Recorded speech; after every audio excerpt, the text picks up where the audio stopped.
ছোট কুমারকে নিয়ে আসার জন্য দত্তবাড়ি থেকে গরুর গাড়ির ব্যবস্থা করা হলো। মোটের উপর যাত্রাপথ নির্বিঘ্নেই পার হচ্ছিল, কিন্তু অলক্ষণটা দেখা দিল হেলা বটতলা মাঠের কাছে এসে। জায়গাটায় পৌঁছাতে দিনের আলো তখন প্রায় মরে এসেছে। সার্থক নামা স্থান বটে। একটা বিস্তীর্ণ মাঠ, আর মাঠের প্রান্তে একটা হেলে পড়া আদ্যিকালের বুড়ো বট গাছ।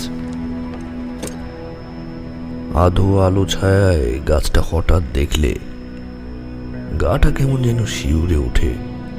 সেই হেলা বটতলা মাঠে পৌঁছে গাড়ির বলদ দুটো কিছুতেই আর এগোতে চায় না।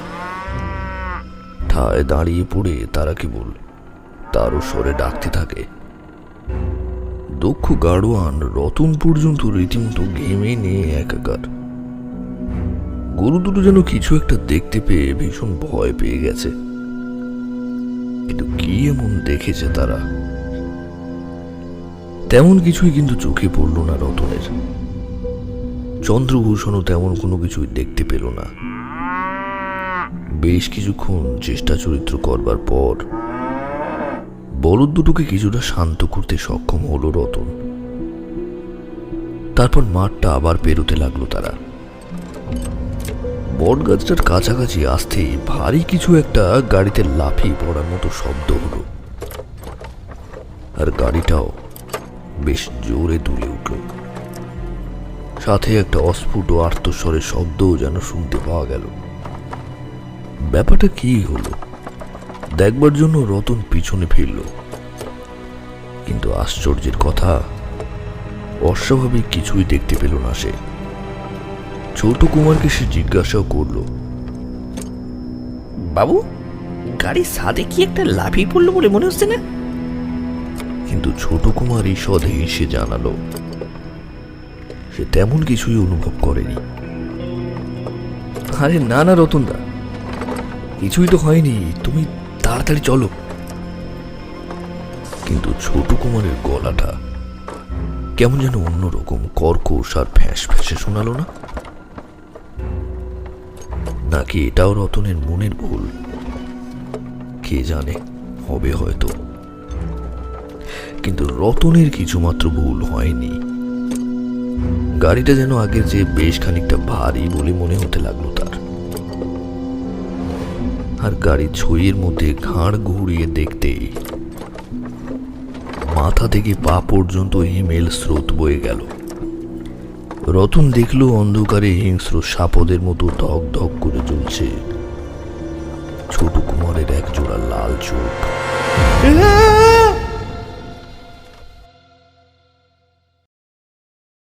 মদ্যপান, ধূমপান ও মাদক সেবন স্বাস্থ্যের পক্ষে ক্ষতিকারক। এটি ক্যান্সারের কারণ।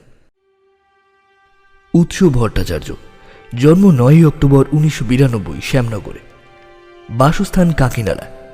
রহড়া রামকৃষ্ণ মিশন থেকে রাসায়নিক সাম্মানিক স্নাতকোত্তর, আইআইটি বোম্বে থেকে রাসায়নিক স্নাতকোত্তর, আইআইএসসিতে গবেষণার কাজ এবং লাভ করেন বাসুদেবা মূর্তি সুন্দর রাজন পুরস্কার। দেবী প্রণাম, ভূতভূতুম, সর্বভূতেষু, বৃত্তের বাইরে অদ্ভুত উড়ে, গা ছমছম সহ বেশ কিছু জনপ্রিয় পত্রিকা ও বিভিন্ন সংকলনে ভিন্ন স্বাদের ভৌতিক, মনস্তাত্ত্বিক, কল্পবিজ্ঞান ও রোমাঞ্চকর বেশ কয়েকটি গল্প স্থান পেয়েছে। যৌথ প্রযোজনায় তুহিনা প্রকাশনী থেকে প্রকাশিত আতঙ্কের অমানিসা এবং রূপম প্রকাশনী থেকে প্রকাশিত ছায়া জগতের দিনলিপি শীর্ষক অতিলৌকিক সংকলন দুটি পাঠক হৃদয়ে স্থান করে নিয়েছে।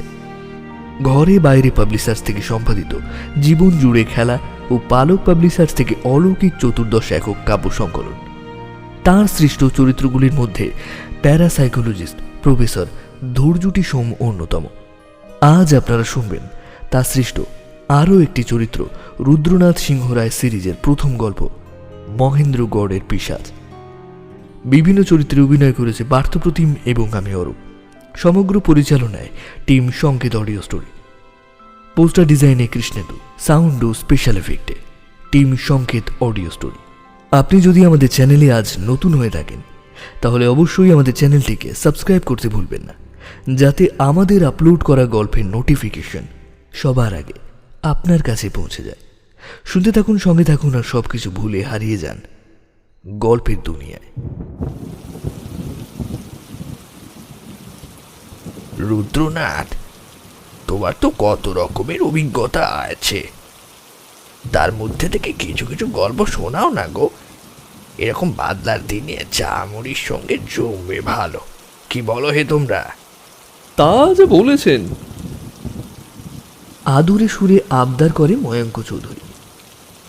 যার কাছে এই আবদার তিনি হলেন রুদ্রনাথ সিংহ রায়। বয়স 60 পেরিয়ে গেছে, কিন্তু তার সুঠামো চেহারায় বয়সোচিত দুর্বল অনুপস্থিত। রোদে পোড়া জলে ভেজা চেহারা তার, কিন্তু শান পান পড়বে লোহা যেমন ইস্পাত হয়ে ওঠে, ঠিক তেমনি এইসব কৃষ্ণ সাধনে তার দেহ যেন আরো মজবুত হয়ে উঠেছে। ময়ঙ্ক উপাধ্যায়ের বাড়িতে মাঝে মাঝে জমে ওঠে আড্ডা, আর তাতে সামিল হন পাড়ার আরও 2-3 জন। মূলত আড্ডা যাকে কেন্দ্র করে তিনি হলেন রুদ্রনাথ। রুদ্রনাথের নিজের বলতে কেউ নেই। বাপমা যখন দুর্ঘটনায় প্রাণ হারালো, তখন তিনি একমাত্র দুধের শিশু। ময়ঙ্ক উপাধ্যায়ের বাবা শশাঙ্ক উপাধ্যায় ছিলেন রুদ্রনাথের বাবা শঙ্কর প্রসাদ সিংহ রায়ের ঘনিষ্ঠ বন্ধু। মাতৃস্নেহে শশাঙ্ক উপাধ্যায়ের স্ত্রী চিন্ময়ী দেবী অনাথ শিশু রুদ্রনাথকে বুকে তুলে নেন এবং লালন পালন করতে থাকেন। উপাধ্যায় পরিবার মঙ্গলময়ের কৃপায় ও পুণ্য বলে কালের প্রহার বাঁচিয়ে বনে দিয়ে আনাটা বজায় রাখতে পেরেছে আবহমান কাল। তাই বিভিন্ন আশ্রিত এবং দূর সম্পর্কের আত্মীয় স্বজনেরা এই বাড়ির আতিথ্য গ্রহণ করেছে সময় অসময়। কিন্তু রুদ্রনাথ সিংহ রায়ের বিষয়টা তাদের থেকে অনেকাংশেই ভিন্নরূপ। কখন যে ময়ঙ্ক উপাধ্যায় আর রুদ্রনাথ 2 পিঠোপিঠি ভাইয়ের মতো বড় হয়ে ওঠেন, তার বুঝি কোনো হিসেব ছিল না। এইভাবে দিব্যি দিন কাটছিল। কিন্তু কৈশোর পেরিয়ে যৌবনে উপনীত হয়েছেন কি হননি, এমন সময় রুদ্রনাথের কিভাবে যেন ধর্মকর্মে মন হয়। ঠিক ধর্মকর্ম বলতে যা বোঝায় তা অবশ্য নয়, বলা ভালো সাধু সঙ্গ করবার প্রতি ঝোঁক হয় তার। তন্ত্রমন্ত্রে গূঢ় রহস্য যেন তাকে চুম্বকের মতো আকর্ষণ করে থাকে। হঠাৎ হঠাৎ ঘর ছেড়ে বেরিয়ে পড়েন, বেশ কিছুদিন তার পাত্তা পাওয়া ভার হয়ে ওঠে। এই গ্রাম সেই গ্রাম, এই গঞ্জ ওই গঞ্জ ঘুরে শ্মশানে কিংবা মাজারে হত্যে দিয়ে পড়ে থাকেন রুদ্রনাথ। ক্রমে ক্রমে সন্ন্যাসী ফকির সাথে আলাপ জমিয়ে তোলেন তিনি। সেসব স্থানে তিনি যে ঠিক কি করে বেড়ান, উপাধ্যায় পরিবার তার সবটা জানতেও পারে না। এদিকে দুশ্চিন্তায় কাতর হন চিন্ময়ী দেবী।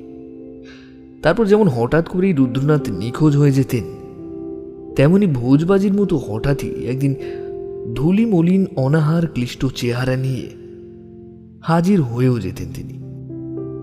চিন্ময়ী দেবীকে মায়ের মতোই ভালোবাসতেন রুদ্রনাথ, তাই তার পীড়াপিড়িতে কিছুদিন এরকম বাধ্য হয়েই ঘরে থাকতে হতো রুদ্রনাথ।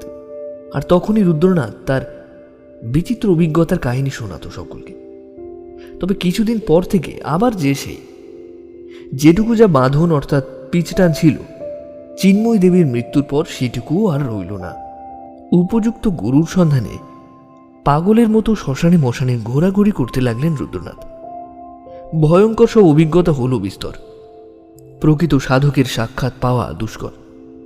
তবুও সৌভাগ্যক্রমে 2-1 জন উচ্চমার্গী সাধকের সংস্পর্শেও আসেন, আর তার ফলস্বরূপ কিছু ক্ষমতাও তার কালক্রমে অর্জন করেন তিনি। রুদ্রনাথ যখন বাড়িতে ফিরত, তখন রোজ সন্ধ্যায় জমে উঠত গল্পের আসর। রুদ্রনাথ তার জীবনের ঘটে চলা বিচিত্র সব অভিজ্ঞতার কাহিনী শোনাত। তামাক আর চায়ের আড্ডা বেশ জমে উঠত। রুদ্রনাথের হাসিতে ছিল একটা ছেলে মানুষের সরলতা। খুব সহজেই তিনি মিশে যেতে পারতেন শিশু ও কিশোরদের সাথে। তখন আর তন্ত্র সাধক সুলভ গাম্ভীর্য থাকে না তার। আসলে শৈশবের আধারে দেবত্বের অধিষ্ঠান, সে নিহিত থাকা পরমেশ্বরকে বুঝেই খুঁজে নেয় সাধকের অনুভব। ধীরে ধীরে কৈশব, শৈশবের এবং যৌবনের গণ্ডি পেরিয়ে বৃদ্ধাবস্থায় পদার্পণ করলেন সবাই। কঠোর বাস্তবের কণ্টকাকীর্ণ পরিবেশে আলোয় আলোয় কখন যে হাত ধরাধরি করে চলতে থাকে, তার বুঝি ইয়ত্তা নেই। সবকিছু আগের মতো আছে। রুদ্রনাথও একটু বুড়ো হয়ে গেছে, চুলে পাক ধরেছে, কিন্তু তবুও তার দেহ মন উজ্জ্বল দীপ্তিমান। সেদিন সকাল থেকেই বৃষ্টি পড়ছে। বেলা বাড়ার সাথে সাথে বৃষ্টির বেগ ক্রমশ বাড়ছে। বিকেলের দিকটা একটু থম মেরেছিল বটে, তারপর বিকেল গড়াতেই বজ্র বিদ্যুৎ সহযোগী মুষলধারে বৃষ্টি নামল। এমন পরিবেশে নিস্তব্ধ কলকাতায় ভৌতিক অলৌকিক সব গল্প জমে ওঠে বেশ। সেই কারণেই ময়াঙ্ক রুদ্রনাথকে পেয়ে গল্পের আসর জমিয়ে তুলল। রুদ্রনাথ মৃদু হেসে গড়গড়ায় টান দিয়ে বলল,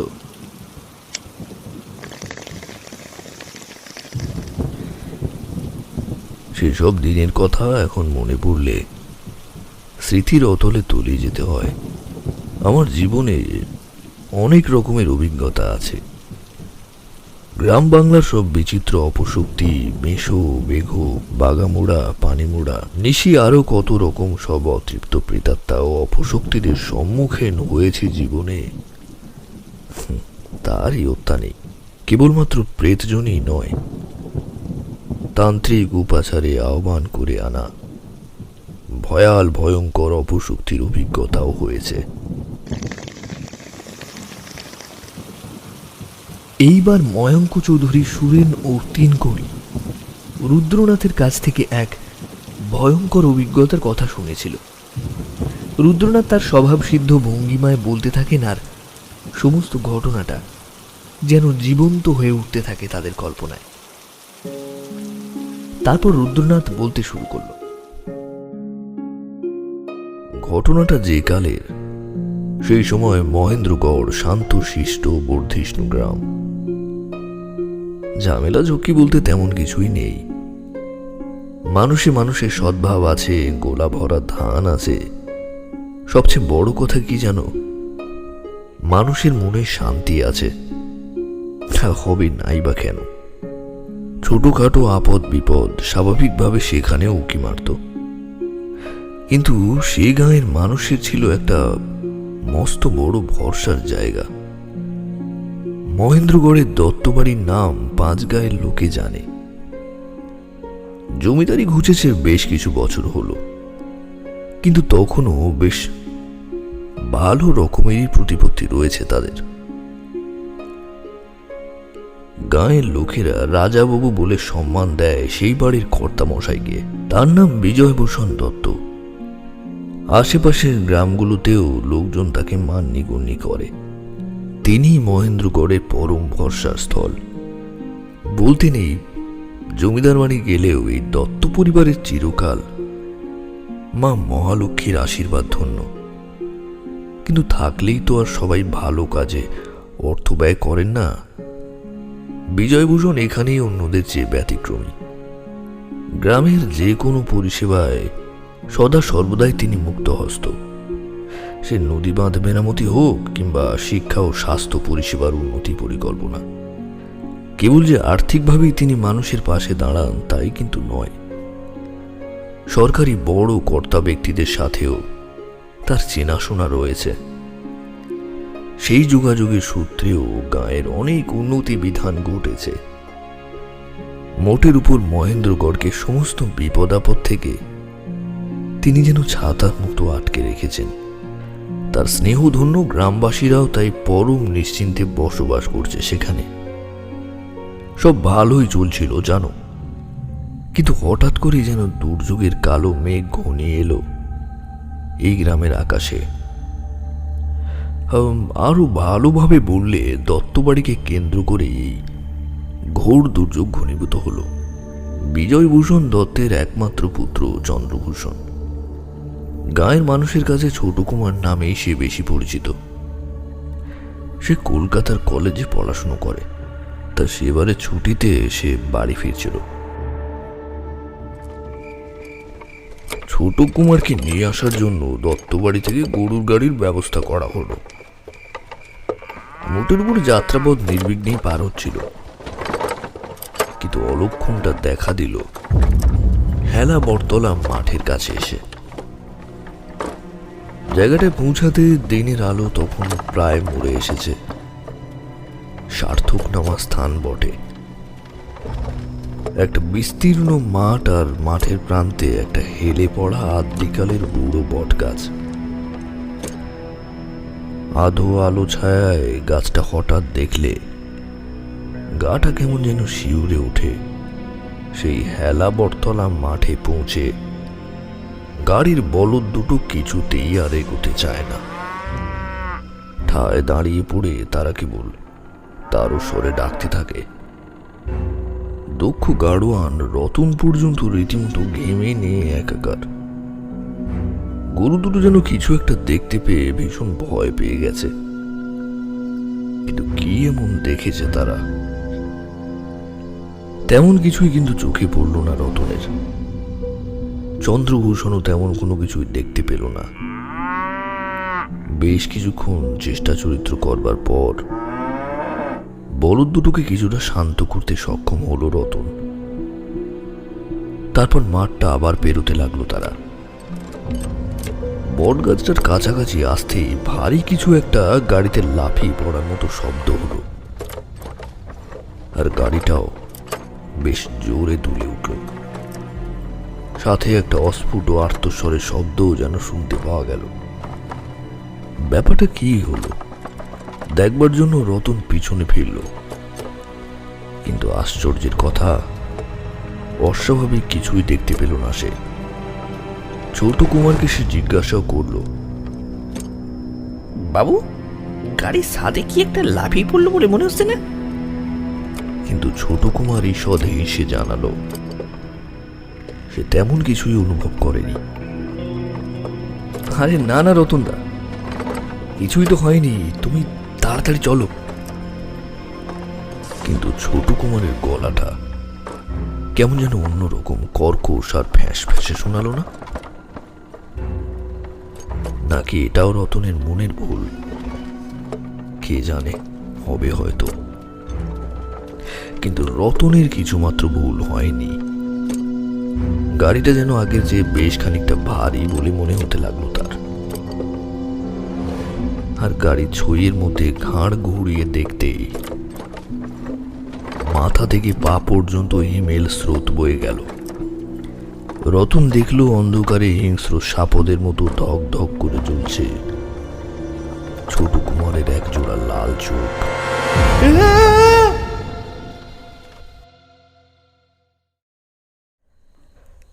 সেই দিন রাতে দত্তবাড়ির ছোট কুমার ফেরার পর থেকেই তার ধুম জ্বর এলো। সেবা শুশ্রূষায় সেই জ্বর তেমন নামলো না। একবার নেমে গেলেও আবার ফিরে ফিরে আসে সেই জ্বর। তার উপর যেন কোনো একটা অজানা করাল ব্যাধির প্রকোপ দেখা দিয়েছে। ডাক্তার বুদ্ধি কম হলো না, কিন্তু কিছুতেই কিছু সুরাহা হলো না সেই রোগের। খাবারে তার রুচি নেই, ক্রমাগত ভুল ভুগছে চন্দ্রভূষণ। ক্রমেই সে দিন দিন একেবারে শুকিয়ে যেতে লাগলো। শহরের বড় হাসপাতালে নিয়ে যাওয়ার কথা ভাবা হয়েছিল বটে, কিন্তু যাতায়াতের ধকল নিতে পারার ক্ষমতাও তখন তার নেই। শেষে যাতায়াতের পথেই না হিতে বিপরীত হয়ে যায়। যে সমস্ত ডাক্তার বুদ্ধি ছোট কুমারকে দেখতে এসেছিল তাদের কেউই সঠিক রোগ নির্ণয় করতে পারল না। কিন্তু তারা প্রত্যেকেই একটা আশ্চর্য বিষয় লক্ষ্য করেছিলেন। রোগাক্রান্ত ছোট কুমার শীর্ণকায়, যাকে বলে অস্থি চর্মসার, কিন্তু তার যা ওজন নির্ণয় হচ্ছে সেটা প্রায় স্বাস্থ্যবান ছোট কুমারের দ্বিগুণ। একজন হতে পারে, কিন্তু প্রত্যেকের যন্ত্রেই ত্রুটি থাকার সম্ভাবনা নয়, এবং অন্যান্য ক্ষেত্রে সেগুলি সঠিক পাঠিয়ে দিচ্ছে। এই বিষয়টা রীতিমতো একটা অমীমাংসিত রহস্যে পরিণত হলো। চিকিৎসকেরা তাদের দীর্ঘদিনের অভিজ্ঞতাতেও এমন আশ্চর্য বিষয় কখনো দেখেনি। যে ছোট রাজকুমার সারা দিনই প্রায় নির্জীবের মতো শয্যা সংলগ্ন হয়ে থাকে, সেই কুমারের মধ্যেই সন্ধ্যার পর থেকে কিছুটা যেন চাঞ্চল্য লক্ষ্য করা যেতে লাগলো। সেবা শুশ্রূষার জন্য নিয়োজিত এক বৃদ্ধা পরিচারিকা একদিন সন্ধ্যার দিকে লণ্ঠনের আলোয় এক অদ্ভুত দৃশ্য দেখতে পেল। সে দেখল ঘরে বিকট দর্শন সব অবয়বহীন ছায়া দেয়ালে স্বাধীনভাবে ঘোরাফেরা করছে। শুধু তাই নয়, ছোট রাজকুমার বিছানার উপরে বসে রয়েছে, তার কুটুরে ঢুকে যাওয়া চোখে আশ্চর্য বৈপরীত্যযুক্ত জ্বলন্ত দৃষ্টি। সবচেয়ে আশ্চর্যের বিষয়টা হলো ছোট রাজকুমারের ছায়া। সেই ছায়ায় স্পষ্ট দেখা যাচ্ছে তার ঘাড়ের উপর কেউ যেন বসে আছে, আর সেই মূর্তিমান আতঙ্ক তার পা জোড়া দিয়ে পেঁচিয়ে রেখেছে তাকে। সমস্ত অশৈলী কাণ্ড কারখানা দেখে সেই বৃদ্ধা রীতিমতো আতঙ্কিত হয়ে পড়েছিল। আর তো চিৎকার করতে করতে সে বিজয়ভূষণ বাবুদের উদ্দেশ্যে দৌড়ে যায় এবং সমস্ত কথা সবিস্তারে জানায়। যদিও বিজয়ভূষণ বাবু ও তার স্ত্রী শশীবালা দেবী দৌড়ে সেই ঘরে পৌঁছে তেমন কিছুই দেখতে পাননি। তারা দেখলেন চন্দ্রভূষণ একইভাবে শুয়ে রয়েছে। বৃদ্ধা পরিচারিকার চোখের ভুল বলে তারা মনকে প্রবোধ দিতে চাইলেন বটে, কিন্তু একটা অজানা আশঙ্কা তাদের ক্রমশই পেয়ে বসতে লাগলো। তার উপর রয়েছে ছোট কুমারের স্বাস্থ্যের অবনতিজনক দুশ্চিন্তা। ইতিমধ্যে মহেন্দ্রগড়ে অনৈসর্গিক সব ঘটনা ঘটতে শুরু করলো। রাত বিরেতে গবাদি পশুদের তারস্বরে ডাক শোনা যেতে লাগলো। সকালে হয়তোবা তাদের দেহে সুগভীর ক্ষতচিহ্ন দেখতে পাওয়া গেল, আবার হয়তোবা রাত্রিরে হাঁস মুরগির খামারে পাখিগুলো ত্রস্ত ডাকাডাকির শব্দও শোনা যায়। বেশ কয়েকটা পাখিকে ঘাড় মুচড়ে কে যেন মেরে ফেলেছে। পৈশাচিক জিঘাংসার মূর্তিমান রূপ যেন সেই হত্যালীলাগুলি। কয়েক রাত ওরকম ঘটনা ঘটবার পর গায়ের লোকজনও অনেক সতর্ক হয়ে গেল। আওয়াজ পাওয়া মাত্রই গোয়াল বা খামারের উদ্দেশ্যে তারা বিষয়টা দেখবার জন্য যেতে লাগলো। কিন্তু তাতে বিষয়টা আরো খারাপ দিকে মোড় নিল। এর আগে কেবল মনুষ্যতর প্রাণীদের প্রাণহানি ঘটছিল, কিন্তু এবারে প্রাণ হারতে হলো কয়েকজন মানুষকেও। আগেও যেমন পশু পাখিদের ঘাড় পুরো মুচড়ে দিয়েছিল অজ্ঞাত এক অপশক্তি, এবার তেমনই দশা হলো সেই দুর্ভাগা মানুষদেরও। মাত্র কয়েকজন পৈতৃক প্রাণ নিয়ে পালাতে পেরেছিল। তারা বলা বলি করতে লাগলো মূর্তিমান সেই আতঙ্কের মুখাবয়ব যেন অনেকটা ছোট কুমারের সাথে মেলে। উপরোক্ত ঘটনাগুলি যে সমস্ত নিশীথে ঘটে, সে সময় যেন এক কাল ঘুমে আচ্ছন্ন থাকে গোটা দত্তবাড়ি। তারপর একদিন রাতে হঠাৎ দত্তবাড়ির এক পরিচারকের ঘুম ভেঙে যায়। দেখা গেল সেই রোগাক্রান্ত ছোট কুমার তার শয্যায় নেই। খুঁজতে খুঁজতে সে দেখতে পেল সেই দুপুর রাতে ছোট কুমার একটা বিড়ালের টুঁটি কামড়ে আকণ্ঠ রক্ত পান করছে।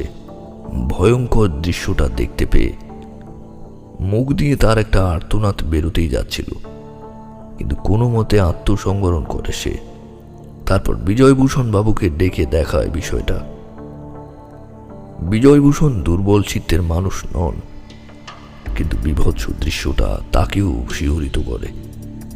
এরপর আর কারো বুঝতে বাকি রইল না ছোট কুমারের কোনো সাধারণ রোগ ব্যাধি হয়নি, পরিবর্তে কোনো এক ভয়াল ভয়ঙ্কর অপশক্তি দখল করেছে তার শরীর। তার অস্তিত্ব সংকটে তো বটেই, সাথে সাথে গোটা মহেন্দ্রগড়ের মানুষেরও ভীষণ বিপদ। অতি প্রাকৃতিক বিষয়ে বিজয়ভূষণের মোটেই বিশ্বাস ছিল না, কিন্তু তার গত্যন্তর না থাকায় তাকেও বিশ্বাস করতেই হলো। তখনই হঠাৎ ডাক পড়ল এই রুদ্রনাথ সিংহ রায়ের।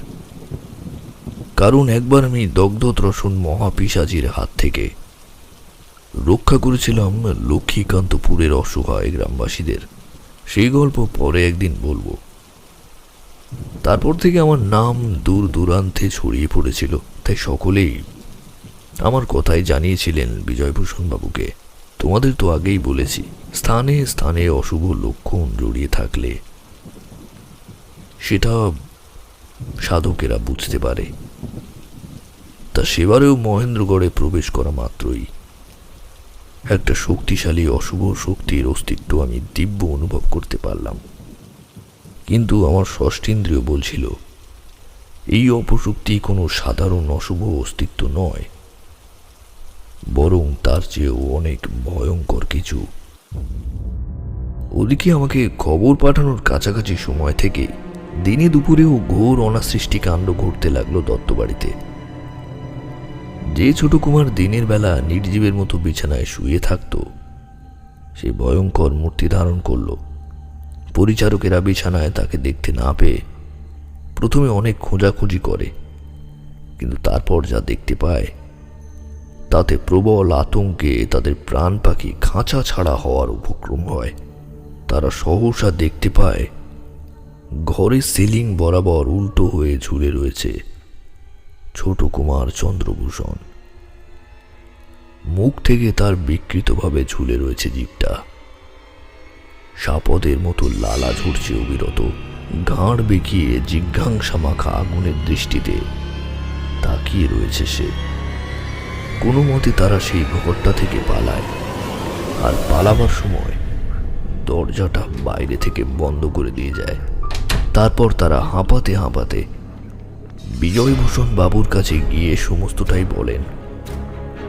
অন্য সময় হলে দিনে দুপুরে এমন কথা তিনি কখনোই বিশ্বাস করতেন না, কিন্তু গত রাতে নিজের চোখে দেখা দৃশ্যটা তিনি ভুলতে পারছেন না, আর তারপরেও অবিশ্বাস করা চলে না।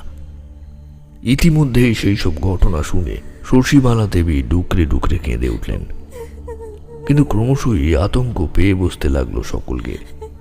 ওদিকের বন্ধ দরজায় তখন জোরালো ধাক্কা পড়তে শুরু করেছে। সেগুন কাঠের মোটা দরজাও সেই প্রবল অভিঘাতে অস্তিত্ব সংকটের মুখে। কিন্তু রোগাক্রান্ত ছোট কুমার নয়, এ এক মূর্তিমান আতঙ্ক। সকলের প্রতিটা ধাক্কার শব্দে কেঁপে কেঁপে উঠতে লাগলো দারুণ আতঙ্কে। ঠিক এই সময় সাক্ষাৎ বিপদভঞ্জন রূপে দত্তবাড়িতে প্রবেশ করলাম আমি। সকলকে হতচকিত করে দিয়ে বাইরে থেকে বন্ধ সেই দরজাটির দিকে এগিয়ে চললাম। মুখে উচ্চারিত হচ্ছে এক দুর্বোধ্য মন্ত্র। কাঁধের ঝোলাটি থেকে পঞ্চবিভূতি আর শ্বেত সরিষা বের করে হাতে নিলাম। তারপর দরজাটার একবারে কাছে পৌঁছে বেশ কিছুক্ষণ গুপ্ত সংঘাত মন্ত্রোচ্চারণ করতে লাগলাম।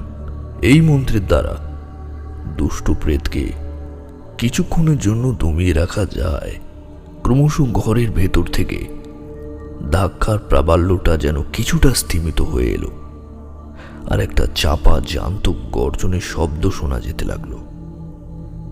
মন্ত্রোচ্চারণ করতে করতে সহসা দরজাটা খুলে ফেললাম। ভেতর থেকে অপশক্তি কবলিত ছোট কুমার প্রবল আক্রোশে আমার দিকে ভয়ঙ্কর দৃষ্টি মেলে তাকিয়ে আছে। মিথ্যে বলবো না, তার এমন ভয়ঙ্কর রূপ দেখে আমারও যে ভয় হয়নি এ কথা নয়, কিন্তু ভয় পেলে চলবে না। পঞ্চভুজকে সতেজ রাখতে হবে, নইলে সাক্ষাৎ মৃত্যু। আমি সেই বিভূতি আর মন্ত্রপুত শ্বেত সর্ষের গুঁড়োটা তার মাথায় ছিটিয়ে দিলাম। ছোট কুমারের ভেতরে আশ্রয় নেওয়া অপশক্তি সেই প্রক্রিয়ায় কিছুটা শক্তিহীন হলো বটে, তবুও ভীষণ জিজ্ঞাসা নিয়ে আমার গলা চেপে ধরতে এলো। আর ঠিক তখনই অদৃশ্য কি এক দুর্বেদ্য অবরণীতে যেন তড়িৎপৃষ্ট হলো সে। আমার গলায় পড়ে থাকা এই দৈব রুদ্রাক্ষের মালাটা স্নিগ্ধ নীলছে শিখায় জ্যোতি বিচ্ছুরণ করে চলেছে। ছোট কুমারের দেহ সংজ্ঞাহীন হয়ে মাটিতে লুটিয়ে পড়তে চাইল। তাকে পাঁজা কোলা করে বিছানায় শুইয়ে দিলাম। ঘরটা থেকে বেরিয়ে আসবার আগেই সহসা লক্ষ্য করলাম সেই ঘরটার দেওয়ালে টাটকা রক্ত দিয়ে কিছু একটা এলোমেলো শব্দ লেখা আছে। পাপ নশভি রলাবেট্ট ছো ফসা ইবেহ সংবদত্ত, এরকম জাতীয় কিছু। উপস্থিত সকলেই তখন ধরেই নিয়েছে যে যেই রুদ্রনাথের প্রজ্জ্বল উপস্থিতিতে বিপদ বুঝি কেটেই গেল। তারা আমার নামে জয়ধ্বনি দিতে শুরু করলো। হাত নাড়িয়ে তাদের থামালাম, তারপর বললাম, সমসাময়িকভাবে এই অপশক্তিকে পরাভূত করা সম্ভব হলেও সমস্যার স্থায়ী সমাধান এখনো সুসম্পন্ন হয়নি। ছোট রাজকুমার এখন অচেতনই থাকবে। বিজয়ভূষণ বাবু, আপনার সাথে একান্তে কিছু আলোচনা করতে চাই। রুদ্ধ দ্বার কক্ষে বিজয়ভূষণকে ডেকে বললাম, কর্তামশাই, দত্তবংশের ঘোর অমঙ্গল ঘনিয়ে এসেছে। কবে থেকে এই অনাসৃষ্টি শুরু হয়েছে আমাকে সবিস্তারে জানান। কিছুই গোপন করবেন না। এমন কোনো ঘটনা যেটা আপনাদের বংশে একটু আশ্চর্যেরই, অন্যথায় কিন্তু আমার পক্ষে কিছু করা সম্ভব হবে না। বিজয়ভূষণ কোনো মতে নিজেকে সামলে নিয়ে ধরা গলায় বলল, বাবা ঠাকুর, সত্যি বলতে নিজের জীবনে এইসব না ঘটলে, নিজের চোখে সব না দেখলে আমার ভূতপ্রেত, অপশক্তি বা তন্ত্রমন্ত্রে আমার তেমন বিশ্বাস ছিল না। বরং তান্ত্রিকদের কুকীর্তিতে তাদের প্রতি তীব্র অনীহা জন্মেছিল আমার। কিন্তু এখন তো আর অবিশ্বাসের কোনো পরিসরই নেই। আমি যেটুকু জানি সমস্ত কথাই আপনাকে জানাচ্ছে। আপনি আপনি কৃপা না করলে যে বংশ নাশ হবে বাবা ঠাকুর। ছোট কুমারের ফেরার পর থেকে ঘটে চলা সমস্ত ঘটনা সবিস্তারে জানালেন বিজয়ভূষণ। এমনকি পরিচারিকাদের দেখা ছায়ামূর্তির কথা, ছোট কুমারের ওজনের বৈপরীত্যের কথা সমস্তই ব্যক্ত করলেন। গাড়োয়ান রতনের থেকে জানতে পারা যাত্রাপথের অশৈলী ঘটনাগুলির কথাও বলতে ভুললেন না। সমস্ত কিছু শুনে গম্ভীর হয়ে গেলাম। যেন আষাঢ়ের ঘোর কৃষ্ণবর্ণ মেঘ জমে উঠল আমার মুখে। মন্দ্র স্বরে বললাম, যা আশঙ্কা করছিলাম ঠিক তাই। ছায়ামূর্তির রূপ বর্ণনা, ওজনের আশ্চর্য, অসামঞ্জস্য, আর ঘরের দেওয়ালে হেয়ালির শব্দগুচ্ছ, এই সমস্ত মিলে সেই ভাবনা কি সমর্থন করছে। কর্তামশাই, এই অপশক্তির লুকোচুরি খেলতে, অর্থাৎ হেয়ালি বা ছলের আশ্রয় নিতে পছন্দ করে। এরা এক অশুভ ছায়া, আর এই অশুভ ছায়া পড়েছে দত্তবাড়ির উপর। কথাগুলো শুনে শিউরে ওঠেন বিজয়ভূষণ। মুখ দিয়ে একটা অস্ফুট শব্দ বের হয়ে আসে তার। পাপ নশভি রলা বেটাচ্ছ ফসা ইবহ সংবদত্ত। এই অদ্ভুত কথাগুলো কি বোঝানো হয়েছে ঠাকুরমশাই? এ কোন ভাষায় লেখা শব্দগুলো? কাষ্ঠ হেসে বললাম, বিশুদ্ধ ও সরল বাংলাতেই লেখা কর্তামশাই।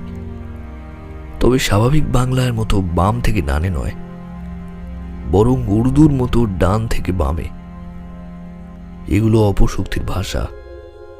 এবার নিজেই বলুন তো, তবে ওতে কি লেখা ছিল? বিজয়ভূষণ মনে মনে কথাগুলো সাজিয়ে নিয়ে ধীরে সুস্থে কেটে কেটে উচ্চারণ করলেন, তার মানে শব্দগুলো যদি সঠিকভাবে সাজানো হয়, তবে তার মানে দাঁড়াবে, ছোটবেলায় ভীষণ পাপ, দত্তবংশ হবেই সাফ।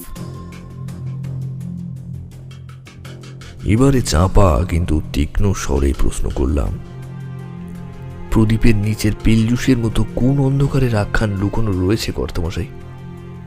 বলুন, লুকাবেন না। তাহলে কিন্তু আমার পক্ষে কিছুই করা সম্ভব হবে না। দত্তবংশকে সমূলে ধ্বংস করবে এই প্রেত। বেশ কিছুক্ষণ চিন্তার পর বিজয়ভূষণ দুহাতে মুখ ঢাকলেন। কোনো মতে তাকে আশ্বস্ত করলাম। আবেগ সিক্ত কণ্ঠে বিজয়ভূষণ বলে উঠলেন, ঠাকুরমশাই, যা শাস্তি হয় আমার হোক, কিন্তু চন্দ্রকে আপনি এই বিপদ থেকে উদ্ধার করুন, ওর প্রাণ রক্ষা করুন, আর আর মহেন্দ্রগড়কেও রক্ষা করুন আপনি। তারপর বিজয়ভূষণ তার ছোটবেলার এক ঘটা একটি আশ্চর্য কাহিনী শোনালেন।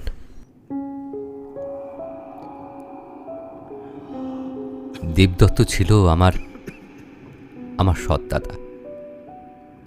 আমার জন্মের আগেই আমার পিতা এক মন্দিরের কাছে কুড়িয়ে পান। কুড়িয়ে পাওয়া সন্তান হলেও পিতা কখনোই পক্ষপাতিত্ব করেননি এবং দেবদত্তকে অত্যন্ত ভালোবাসতেন। পরের বছর আমার জন্ম হলো। দেবদত্ত আমার থেকে 1 বছরের বড়, কিন্তু আমাদের দুজনের মধ্যে এক অদ্ভুত বন্ধুত্ব ছিল বটে। পঠন পাঠে উপস্থিত বুদ্ধিতে দেবদত্ত সর্বদাই আমার চেয়ে বেশ কিছুটা এগিয়ে থাকতেন। সেই কারণে তার বেশ সমাদরও ছিল। এমনকি আমার পিতৃদেব আমার সামনেই দেবদত্তের ভূয়সী প্রশংসাও করতেন। একটু খারাপ লাগতো। পরে আমি জানতে পারলাম দেবদত্ত আমার নিজের দাদা নয়। কিন্তু বিষয়টা তখনই ধাক্কা মারল যখন এই জমিদারির ভার আমার পিতৃদেব দেবদত্তের উপরেই বর্তাবেন বলে সিদ্ধান্ত নিলেন। কারণ দেবদত্ত শিক্ষায়, দীক্ষায়, রাজনীতি, ধর্মশাস্ত্রে পারদর্শী ছিল। সেই জমিদারের প্রকৃত যোগ্য। এই সমস্ত কিছু মিলে আমার মনে দারুণ ঈর্ষার উদ্রেক হল। কিন্তু অনেক প্রচেষ্টা সত্ত্বেও দেবদত্তকে অতিক্রম করা সম্ভব হল না। ক্রমে দিন এগিয়ে এলো। যেদিন দেবদত্তকে জমিদারির ভার দেওয়া হবে, ঠিক তার আগের দিন দেবদত্ত নিরুদ্দেশ হয়ে যায়। প্রচুর খোঁজাখুঁজি পরেও দেবদত্তের কোনো সন্ধান পাওয়া গেল না। ক্রমে দিন গেল, মাস গেল। আমার বাবা ক্রমশ ভেঙে পড়তে লাগলেন। আমি লোকজন নিয়ে বিভিন্ন জায়গায় খোঁজাখুঁজি করতে থাকি, কিন্তু কিছু হলো না। এর বছর খানেকের মধ্যেই বাবাও মারা যান। কিন্তু দেবদত্তের আর কোনো দিন কোনো সন্ধান পাওয়া যায়নি। থামলেন বিজয়ভূষণ। সবটা মন দিয়ে শুনলাম। আমার কাছে তখনও সবকিছু এলোমেলো। তারপর আমি কিছুক্ষণ বিরক্ত না করার আদেশ দিয়ে কিছু ছিন্ন সূত্রের হিসেব মেলানোর জন্য ধ্যানস্থ হলাম। আমাকে 2 দিন সময় দিন কর্তামশাই, কিছু হিসেব এখনো মেলেনি। বিজয়ভূষণ বললেন, বেশ, আপনি আমার অতিথিশালায় থাকুন। আপনার আপনার যত্নের কোনো ত্রুটি হবে না। শুধু আমার ছেলেকে বাঁচান। আমার মনে হয় দেবদত্ত ফিরে এসেছে। চিন্তা নেই, এই 2 দিন ছোট কুমার আমার মন্ত্র ভেদ করে বাইরে আসতে পারবে না। তার মধ্যেই ব্যবস্থা করে নেব। প্রথম দিনটা ঘরে বসে ভাবলাম, যে প্রেত ছোট কুমারের ঘাড়ে চেপে আছে সে কোনো সাধারণ প্রেত নয়। কোনো নিম্নমার্গের তান্ত্রিক ছাড়া এই প্রেতকে চালন করা অসম্ভব। এরা হলো সৎ আত্মা, যারা অপূর্ণ ইচ্ছা রেখে অপঘাতে মরে মহাদেবের শক্তিতে বলিয়ান হয়। এরা মহাশক্তি ধরে, তাই এদের বলে হাউর। পরদিন সকালে গ্রামে বেরোলাম। গ্রাম পেরিয়ে হেলা বটতলার কাছে, যেখানটায় এই সমস্যার জট শুরু হয়, সেই বটগাছের তলায় শান বাঁধানো ফাটা মেঝের উপর বসলাম। পাশে একটা ভাঙা মন্দির, তার পাশে একটা মজে যাওয়া জলাশয়। পকেট থেকে কুলকেটা বার করে তাতে তামাক সেজে আগুন দিয়ে সবে একটা টান দিয়েছি। এমন সময় একটা কণ্ঠস্বর শুনে চমকে তাকিয়ে দেখি একজন মধ্যবয়স্ক লোক পাশে দাঁড়িয়ে। বয়স আন্দাজ 40 কি 45 হবে। পরনে ছেঁড়া ময়লা কাপড়, মাথায় কাঁচা পাকা চুল, হাতে একটা লাঠি। আমি বললাম, তামাক খাবে নাকি বর্দা? লোকটা বেশ খুশি হলো। পরন্তু বিকেলে তামাক খেতে খেতে বেশ কথাবার্তা হতে লাগলো। কথায় কথায় জানতে পারলাম লোকটার নাম কালুডোম। এই গ্রামে শ্মশানেই তারা মরাদাহ করে আসছে বাপ ঠাকুরদার আমল থেকে। কথায় কথায় তাকে জিজ্ঞাসা করলাম, আচ্ছা তুমি তো বহুদিন এই গ্রামে আছো, এমন কোনো ঘটনা কোনোদিন ঘটেছিল যেটা স্বাভাবিক নয়, যে ঘটনার সঙ্গে তোমাদের গ্রামের জমিদার বিজয়ভূষণ বাবু জড়িত? একটু মনে করে বলো তো। কালু একটু মাথা চুলকে বলল, আগে কটা 6 মাস আগের একটা ঘটনা ঘটেছিল বটে। আমি উত্তেজনায় নড়ে চড়ে বসলাম। কালু বলল, একজন সাধু বাবা এসে আস্তানা গাড়ে এই গ্রামে। এই যে মজে যাওয়া জলাশয়টার পাশে উনি সাধনা করতেন। হঠাৎ একদিন কোথা থেকে একটা পচা গলার লাশ নিয়ে তার উপরে বসে সাধনা করতে থাকে। দুর্গন্ধে চারপাশ ভরে উঠল। খবর পেয়ে গ্রামের লোকসহ জমিদার বিজয়ভূষণ এসে উপস্থিত হলো। তান্ত্রিককে লাঠিয়াল দিয়ে মেরে গ্রামের বাইরে বার করে দেয়। লাশটা পোড়ানোর দায়িত্ব এসে পড়ে আমার উপর। তবে আশ্চর্যের কথা কি জানেন কর্তা? লাশটার আঙুলে একটা আংটি ছিল। আংটিটা চেনা, কিন্তু কিছুতেই মনে করতে পারলাম না। আংটিটা আমি অবশ্যই খুলে রেখেছিলাম, তাই এখন আমার কাছে আছে। আর লাশটাকে জ্বালাতে গিয়ে দেখি সেটা সেটা উদাও হয়ে গেছে কর্পূরের মতো। ভয়ে আমি কাউকে কিছু বলিনি কর্তা, এখন কাউকে কিছু বলিনি। কালু ডোম চুপ করলো। আমি বললাম, আচ্ছা, আংটিটা আমি একবার দেখতে পারি? কালু ডোমের কাছ থেকে আংটিটা দেখে আমার কাছে সব পরিষ্কার হয়ে গেল। অবসন্ন মনে জমিদার বাড়িতে ফিরে এলাম। বিজয়ভূষণকে ডেকে বললাম, কর্তামশাই, একমাত্র নৃসিংহদেবকে যজ্ঞে তুষ্ট করে তার দৈবী করুণাতেই বেহাউরের হাত থেকে মুক্তি পাওয়া সম্ভব। বিজয়ভূষণ জানতে চাইলেন, ঠাকুরমশাই, আমার কোনো বিপদ হবে না তো? নির্ভয় হন, সব শুভ হবে, পাপের ক্ষয় হোক। নৃসিংহ যজ্ঞ একমাত্র পূর্ণ অমাবস্যায় সম্ভব। যজ্ঞের আয়োজন সুসম্পন্ন হয়েছে। মহাশক্তি ও দ্রব্যগুণের মিলিত প্রয়োগে সকলে সুরক্ষিত করে যজ্ঞে বসলাম চক্রাকারে। একটা সুরক্ষা বন্ধনী প্রতিষ্ঠা করে তার মধ্যে ছোট কুমারকে শুইয়ে রাখা হয়েছে।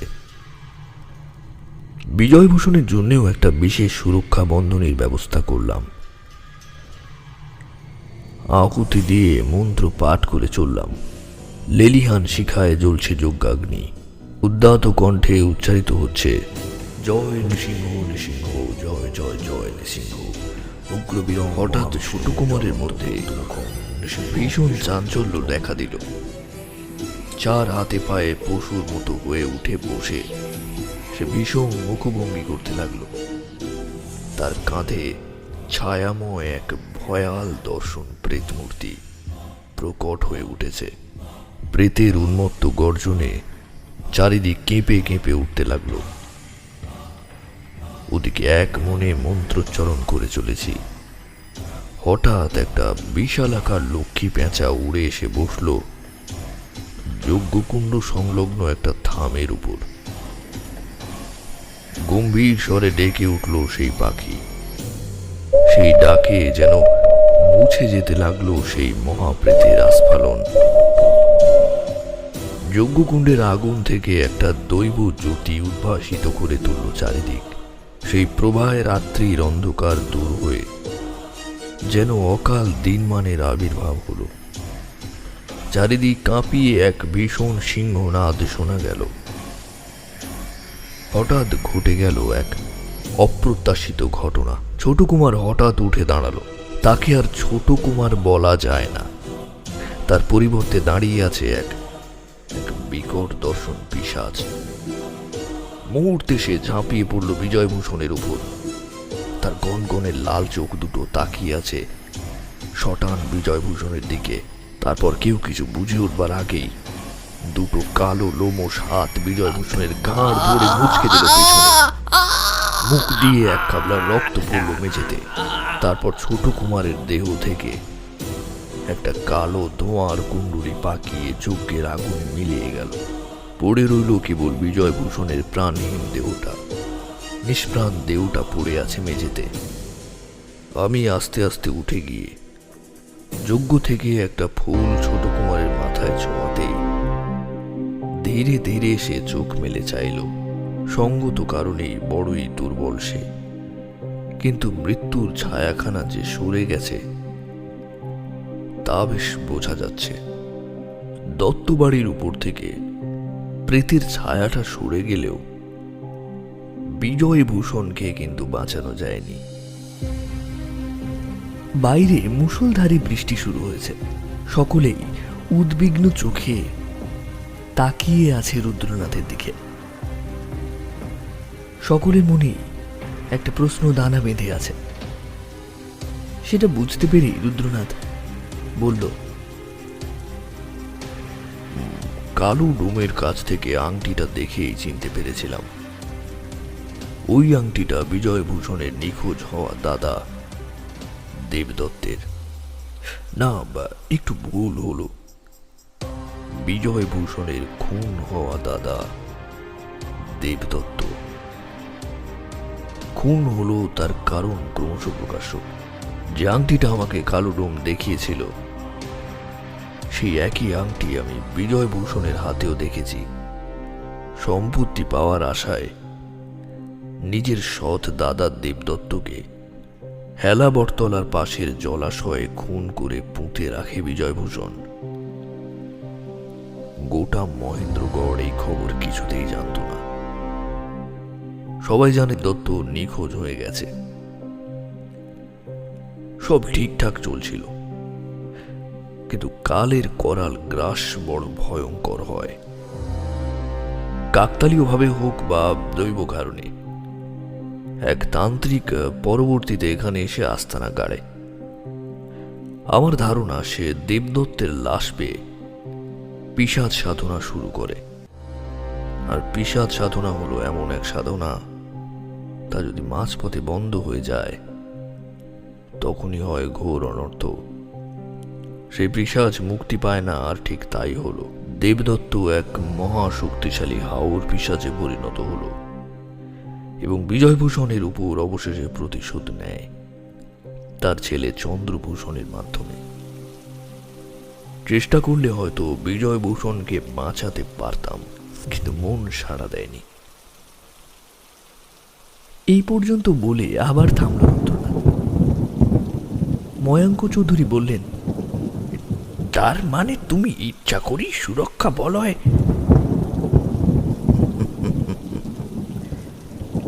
একটা গোপন পাপের পরিণতিটা না হয় গোপনই থাক।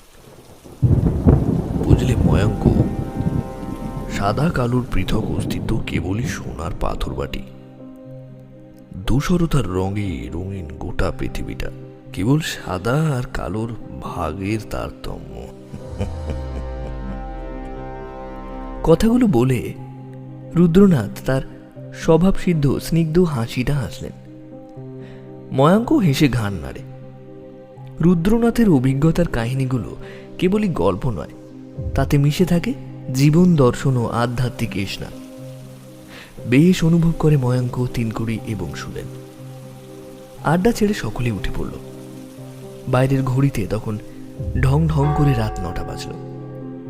বাইরে বৃষ্টি অবিশ্রান্তভাবে ঝরে চলেছে পৃথিবীর বুকে।